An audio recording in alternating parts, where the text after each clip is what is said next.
ಕೈಮಗ್ಗ ಒಂದು ಉದ್ಯಮವಲ್ಲ, ಅದೊಂದು ಕಲೆ. ಇದರ ಪುನಶ್ಚೇತನಕ್ಕೆ ಜಿಲ್ಲಾಡಳಿತದಿಂದ ಸಾಧ್ಯವಿರುವ ಎಲ್ಲಾ ರೀತಿಯ ಸಹಕಾರ ನೀಡಲಾಗುತ್ತೆ ಅಂತ ದಕ್ಷಿಣ ಕನ್ನಡ ಜಿಲ್ಲಾಧಿಕಾರಿ ರಾಜೇಂದ್ರ ಅವರು ಹೇಳಿದ್ದಾರೆ. ಕಿನ್ನಿಗೋಳಿಯ ನೇಕಾರ ಸೌಧ ಸಭಾಗೃಹದಲ್ಲಿ ಕದಿಕೆ ಟ್ರಸ್ಟ್ ಕಾರ್ಕಳ ಮತ್ತು ತಾಳಿಪಾಡಿ ನೇಕಾರರ ಸಹಕಾರಿ ಸಂಘದ ವತಿಯಿಂದ ನಬಾರ್ಡ್ ಅವರ ಸಹಕಾರದೊಂದಿಗೆ ನಡೆದ ರಾಷ್ಟ್ರೀಯ ಕೈಮಗ್ಗ ಸಪ್ತಾಹ ದಿನಾಚರಣೆಯನ್ನ ಉದ್ಘಾಟಿಸಿ ಮಾತನಾಡಿದರು.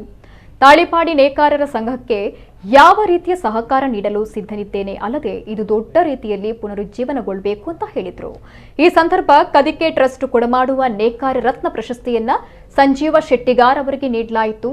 ಇನ್ನು ಇದೇ ವೇಳೆ ನೇಕಾರರಿಂದ ಮಗ್ಗದ ಸೀರೆಯುಟ್ಟು ಫ್ಯಾಷನ್ ಶೋ, ಲೋಲಾಕ್ಷ ಅವರಿಂದ ಜಾದೂ ಕಾರ್ಯಕ್ರಮ ನಡೆಯಿತು. ಕಾರ್ಯಕ್ರಮದಲ್ಲಿ ಸೆಲ್ಕೋ ಕಂಪನಿಯ ಡಿಜಿಎಂ ಗುರುಪ್ರಸಾದ್, ನೇಕಾರ ಸಂಘದ ಅಧ್ಯಕ್ಷ ಆನಂದ ಶೆಟ್ಟಿಗಾರ್, ಕದಿಕೆ ಟ್ರಸ್ಟ್ನ ಮಮತಾ ರಾಯ್, ತಾಳಿಪಾಡಿ ನೇಕಾರ ಸಂಘದ ವ್ಯವಸ್ಥಾಪಕ ಮಾಧವ ಶೆಟ್ಟಿಗಾರ್ ಮತ್ತಿತರರು ಉಪಸ್ಥಿತರಿದ್ದರು.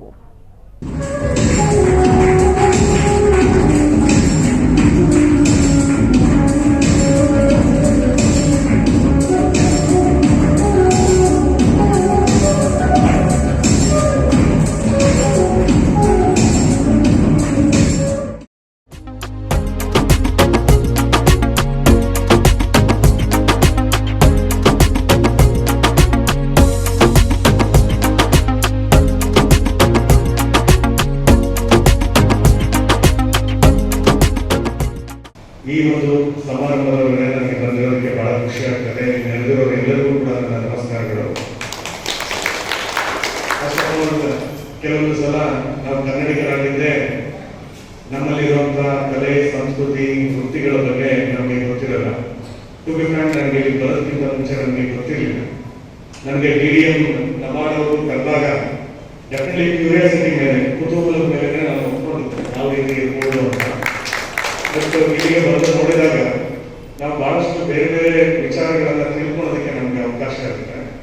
ಈ ಒಂದು ಭಾಗದಲ್ಲಿ ಉಡುಪಿ ಸಾರಿ ಈ ರೀತಿಯಾದಂತಹ ಕೈಮಗ್ಗಗಳಲ್ಲಿ ಕಲಾತ್ಮಕತೆಯಿಂದ ಮಾಡುವಂತಹ ಆ ಒಂದು ವೃತ್ತಿ ಇಲ್ಲಿದೆ ಅಂತ ತಿಳ್ಕೊಂಡಿದ್ದು, ಅದನ್ನ ಕದಿಗೆ ಟ್ರಸ್ಟ್ ಅವರ ಮುಖಾಂತರ ರಿವೈವಲ್ ಮಾಡ್ತಾ ಇರುವಂಥದ್ದು ಡೆಫಿನೆಟ್ಲಿ ಶ್ಲಾಘನೀಯ.